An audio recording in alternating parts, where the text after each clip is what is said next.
Hello, my people. Hello, my people. Good day to you. Good morning, good afternoon, good evening.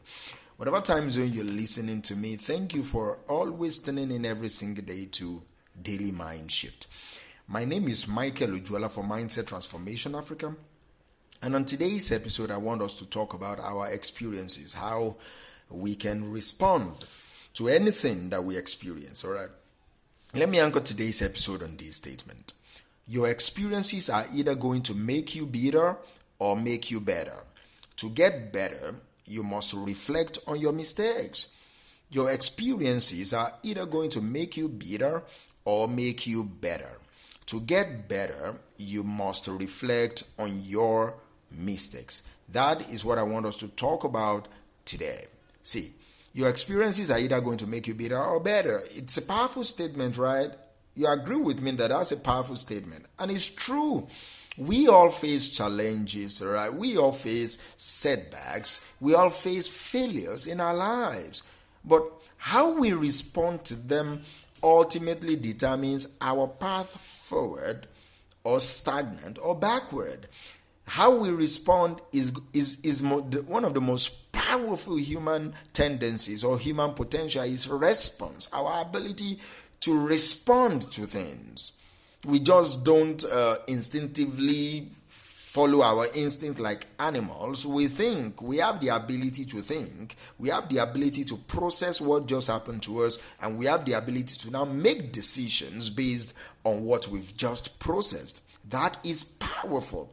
Our response to our experiences is going to determine a whole lot, especially our path forward. See, let us talk about bitterness for a moment, all right?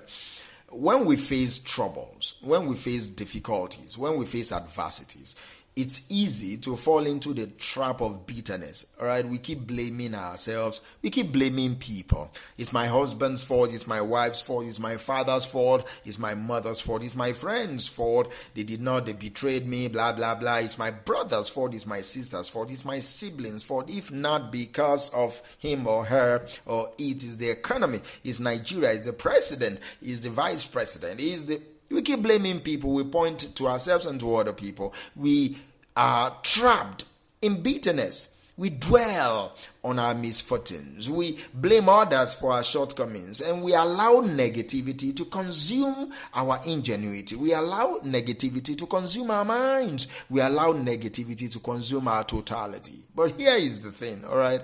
The bitterness is like a poison that slowly eats away at our soul, and it leaves us trapped in a cycle of resentment. We're trapped in a cycle of anger. All right, how do you break free from the grip of bitterness? How do you break free? I believe the answer lies in reflection, self-reflection. Sitting down with your thoughts and really analyzing how you feel without pointing fingers at yourself or at other people, to yourself or to other people. You sit down with your thoughts, you reflect. When we take the time to reflect on our experiences, good or experiences or bad experiences, whenever we take the time to reflect on them, we gain insights. Valuable insights into ourselves, into our circumstances. We gain insights. We begin to see our mistakes not as failures altogether, but as opportunities for growth. We begin to see our mistakes as opportunities for learning. See, reflection is not always easy. Speaking it is easy, doing it is difficult, but being intentional and being determined makes it bearable, makes it fun, in quote. Do you understand me? It requires honesty. It requires vulnerability. Let me start with the honesty. See, you cannot truly reflect on what you just went through without being honest with yourself, without telling yourself the truth about what really happened, not what you think happened, but what really happened. Empirical evidence of what happened. Do you understand me? So reflection, true reflection requires honesty. It requires you being vulnerable and not being ashamed of what you're feeling. It requires your willingness to confront your shortcomings, your willingness to confront your bad habits, your willingness to confront your demeanors, your downsides. Do you understand me? Your bad behaviors. It's important. That is a reflection. You are now willing to see yourself for what you truly are. But let me say this also. The rewards of reflection is well worth the effort. As we reflect on our mistakes, we are able to gain wisdom. We are able to gain resilience. We are able to have a deeper understanding of ourselves. We are able to have a deeper understanding of the world around us. See, reflection is not just about dwelling on your past. That's where most people think, oh, I'm always thinking about what I went through. No. You can also envision what you are experiencing in the moment or what you also want to see in your future. Envisioning your future is also part of reflection. When we take the time to reflect on our experiences, we gain clarity about our goals, we gain clarity about our value system, and we gain clarity about the kind of person that we want to become in the nearest future. We can then use this clarity to develop a new plan, to chart a new course forward. We can then use this reflection to make better decisions. Do you understand me? We can use this reflection or the clarity that we've gained to lead a more fulfilling life that is not based on bitterness, but is based on growth, is based on fulfillment. Let me be clear, all right? Reflection is not about beating yourself up over your past mistakes. No.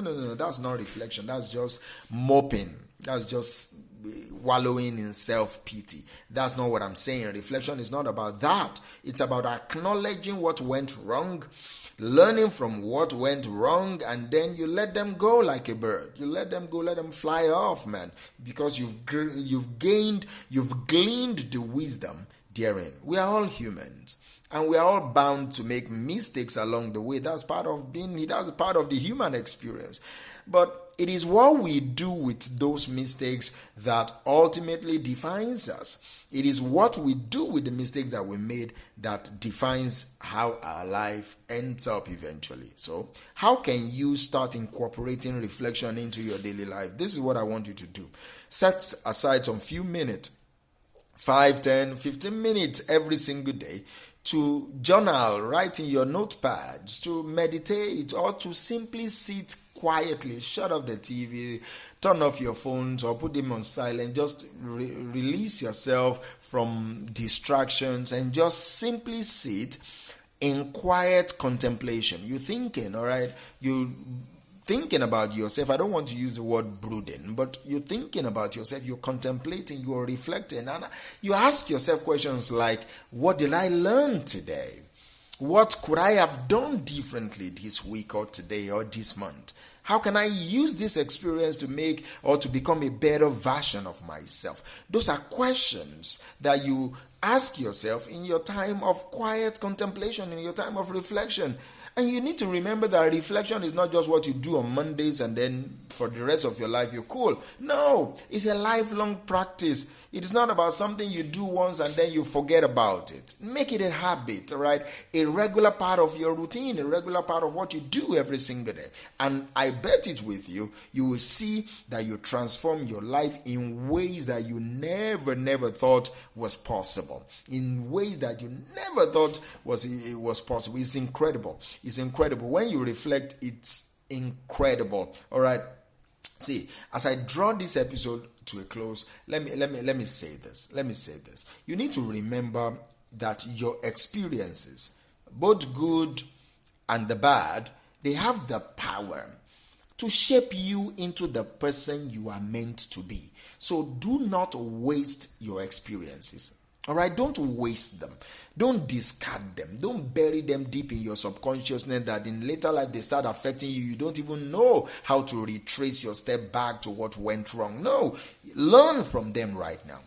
They have the power to shape you into the person you are meant to be. So do not waste them. Both the good and the bad and the ugly. Use them all to make a very beautiful, a very sumptuous meal of a good life that you want to live. So I pray and I implore you to choose growth over bitterness, to choose growth over bitterness, and you watch as your life transforms right before your eyes. So until next time, this is Minister Mike, and I will talk to you tomorrow.